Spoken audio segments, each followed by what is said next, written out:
Hello la LTN Team, bienvenue dans votre émission du jour. On change d'horaire aujourd'hui, d'ailleurs n'hésitez pas à nous dire en commentaire ce que vous pensez de cet horaire, est-ce que vous préférez à cette heure-ci ou à 20h comme d'habitude. Aujourd'hui, on va faire une petite revue des marchés et on va voir ensemble qu'est-ce que c'est un airdrop et qu'est-ce que ça peut vous apporter. Allez, let's go la LTN Team.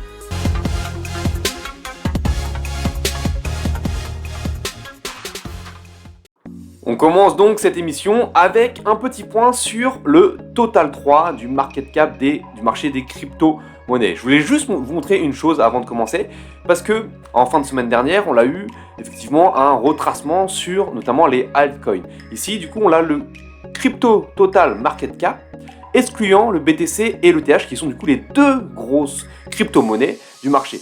Et qu'est-ce qu'on peut voir? Qu'est-ce que nous dit ce graphique? Il nous dit tout simplement que on a eu cette phase d'accumulation ici sur l'année 2022 avec une hausse sur la fin d'année 2023, on l'a vu avec la poussée de quelques altcoins, notamment par exemple le Solana par exemple ou le TAO. On est sorti de cette zone d'accumulation ici qui est matérialisée ici en violette, et malgré les petites baisses qu'on a pu connaître, et en fait on a juste fait des retests de cette sortie de zone. Donc qu'est-ce que ça doit vous dire? Qu'est-ce que vous devez vous dire à ce moment-là? C'est que oui, il y a des retracements, mais ces retracements n'entament en aucun cas la dynamique haussière que l'on a maintenant depuis quelques mois. Et ça, vraiment, c'est important d'intégrer. Il y a également, si vous le désirez, vous pouvez aller voir le Total 2. Du coup, ici, c'est avec le TH, mais qui exclut le BTC. On a à peu près la même courbe. Et puis, on a le Total Market Cap des crypto-monnaies en général. Ici, du coup, il y a le BTC et on voit que la tendance haussière, comme on va le voir tout de suite avec le BTC, est bien encore en vigueur. On est en train de travailler une grosse zone ici, juste là, à 1,6. Voilà, point. Donc, le BTC. On va faire un tour sur le BTC. On disait la semaine dernière qu'il y avait potentiellement un petit retracement qui était en cours. Nous, on a notre zone ici entre 33 et 31 000 qui est ma grosse zone de target pour moi, pour vraiment réinjecter fort au niveau du Bitcoin, mais également des altcoins, parce que si le Bitcoin, je le répète, je le rabâche, mais c'est important, si le Bitcoin descend, retrace, les altcoins retraceront encore plus. C'est-à-dire que si le Bitcoin demain perd 18%, les altcoins vont en perdre 30, 40. Donc ça, c'est vraiment important également à s'ancrer dans l'esprit. Le Bitcoin est celui qui lead le marché. Il est volatile, c'est vrai, quand on compare à d'autres actifs des marchés financiers, mais il est moins volatile que les altcoins qui, elles, sont très volatiles. Si le Bitcoin explose à la hausse, les altcoins sont capables d'exploser encore plus à la hausse. Et à contrario, si le Bitcoin descend, et les altcoins peuvent, elles, se faire exploser. Donc, aujourd'hui, on est toujours, comme depuis début décembre, dans ce range. On peut voir, on a un carré ici, entre du coup les 40 000 et les 44 000. Si on va un peu plus en profondeur, au niveau daily, ce qui est intéressant ici, c'est que du coup, on a eu ce petit excès baissier là avec une petite mèche à 38 000 $. Ouais, j'avais mon alerte ici qui avait sonné. On a eu une mèche ici, c'est-à-dire que les acheteurs ont tout de suite repoussé le prix vers le haut, avec une clôture en fait de cette bougie baissière ici, une bougie qui a méché en tout cas, une clôture quasiment aux 40 000 $, et depuis, en fait, on a retracé cette bougie impulsive baissière avec une belle bougie impulsive haussière, et on est revenu, on s'est réinstallé au-dessus d'un niveau qu'on avait déjà évoqué la semaine dernière, les 41 500 $. On s'est réinstallé au-dessus de ce niveau-là. Maintenant, qu'est-ce qu'on va aller chercher pour aller voir un peu plus haut, et pourquoi pas aller remonter sur le haut de ce range, les 45 000 $, c'est réintégrer au-dessus des 42 870 $. En termes sur 4 heures, si on descend en 4 heures, on voit ici qu'on a la MA200 période, donc la moyenne mobile A200 période. Donc cette moyenne mobile là représente en fait, elle lisse le prix sur 200 périodes. D'accord ? Du Bitcoin, on l'a en fait, elle va faire ici office, elle peut faire ici office de barrage. Donc si on s'affranchit de cette moyenne mobile là, il y a quand même de très grandes chances qu'on aille chercher plus haut et rejoindre du coup le haut du range que l'on connaît maintenant depuis, comme je le disais, début décembre. Donc voilà, c'était pour la petite revue de marché. Moi je pense, si je devais me mouiller, je pense qu'il faut faire quand même attention ici. On est après, en 4 heures, vous voyez, on est sur une dynamique quand même un peu plus baissière, c'est-à-dire qu'on a ici le sommet, ici un bas qui est plus bas que les autres bas qu'on a eu jusqu'ici, où là, vous voyez, on avait un bas plus haut à chaque fois. Là, on a eu un bas plus bas que le dernier plus bas. Donc, est-ce qu'on n'est pas en train de former ici un plus haut qui serait donc plus bas que celui-ci et pour avoir une continuation baissière à court terme? Donc, je pense que là, on est vraiment sur une zone charnière. Il faut faire attention, voir si le prix retrouve de la force et vient du coup casser cette MA200 et partir au-dessus des 43 000, ou si on est rejeté par le prix vers le bas et pourquoi pas aller chercher notre target ici en rouge. À suivre. Donc, maintenant, je voulais vous parler des airdrops parce que on voit beaucoup sur le réseau parler de airdrop. Il y a notamment un airdrop dont on parlera sur le JT quotidien ce soir. Il y a le airdrop du WEN qui va pas tarder. Mais est-ce que tout le monde sait ce qu'est un airdrop? Quand on commence, généralement, on ne le sait pas.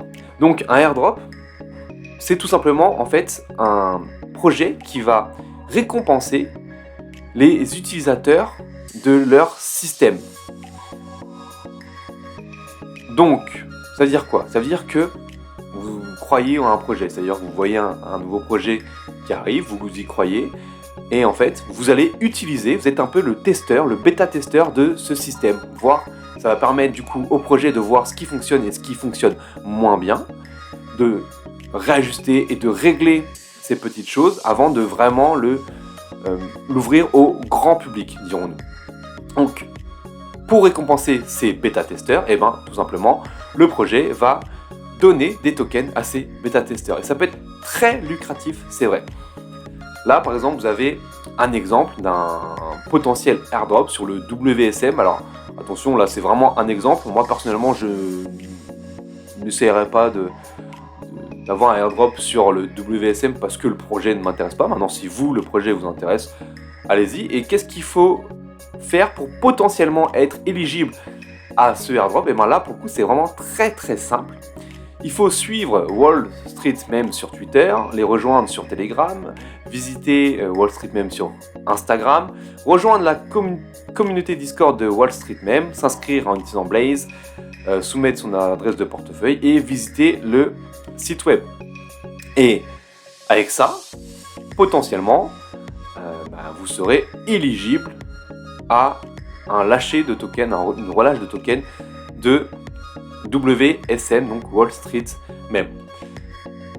Pour vous donner un exemple de potentiel gain que vous pouvez faire sur des airdrops.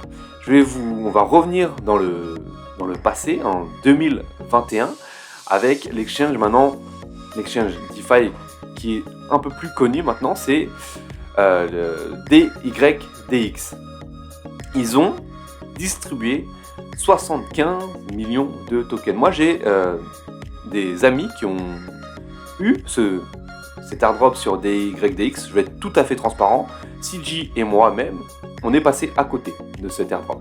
Et pourtant, il a été vraiment très très lucratif. Et qu'est-ce qu'il a suffi de faire pour pouvoir être éligible à cet airdrop? C'était tout simplement utiliser la plateforme décentralisée DYDX et faire des opérations de trading sur cette plateforme. Et vous voyez ici le tableau qu'est-ce que ça a donné? Eh ben, les utilisateurs, on va dire lambda, ont reçu 310 tokens, 310,75 tokens dans leur portefeuille. Ouais, au maximum, on a pu avoir énormément de tokens. Là, vous voyez, 9529 tokens pour ceux qui ont tradé plus de 1 million de dollars sur la plateforme. Ils ont reçu 9529 tokens. Et en termes de prix, alors là, c'est intéressant aussi de voir ce qu'une relâche de token peut avoir sur le prix. Le moment où le token a été listé, ou en tout cas a été distribué et du coup après listé, on peut voir qu'en fait il est passé de une valeur de 2 dollars, 3 dollars quasiment, à au maximum 30 dollars sur une semaine, c'est-à-dire un x10 sur une semaine. C'est-à-dire que les gens qui ont reçu le airdrop de ce token gratuitement, d'accord, juste en utilisant la plateforme, ont reçu 310 tokens. On va prendre du coup l'exemple de ceux qui sont des utilisateurs lambda, d'accord, notamment mes amis. 310 tokens d'abord de base qui avaient une valeur de 3 dollars, donc une valeur déjà 930 dollars gratuitement dans leur portefeuille, et en fait ils ont fait un x10 sur une semaine.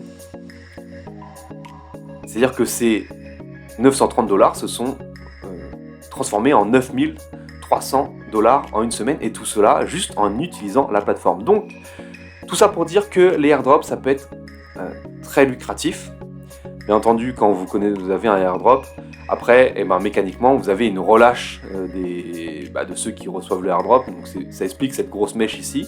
Après, il y a les gens qui rentrent sur le token en se disant « Super, j'aime beaucoup ce token-là, je vais en acheter », ce qui provoque un peu de FOMO parce que forcément, des personnes qui reçoivent 10 000 dollars comme ça d'un coup, gratuitement, dans l'argent qui tombe du ciel, ça excite les gens, donc ça amène un peu de FOMO. Ça fait monter le prix et puis derrière, tout le monde prend des bénéfices et on revient en léthargie ici, derrière. Maintenant, depuis mai 2022, en zone d'accumulation. Peut-être que ce projet est un très bon projet, mais là, on n'est pas en train d'analyser le projet. On parle vraiment d'airdrop. Donc, il y a des projets qui potentiellement vont faire des airdrops. Vraiment, on parle notamment de MetaMask depuis maintenant plusieurs mois, vraiment de nombreux mois. Moi, je vous invite à aller voir, à aller faire vos recherches, voir quels projets potentiellement peuvent faire des relâches de tokens comme celle-ci. Et peut-être que vous pourrez faire ce genre de plus-value vraiment gratuitement, juste en utilisant la plateforme du projet en question. Voilà, c'est tout pour aujourd'hui. Et à ce soir pour le JT quotidien. Ciao la LTN Team.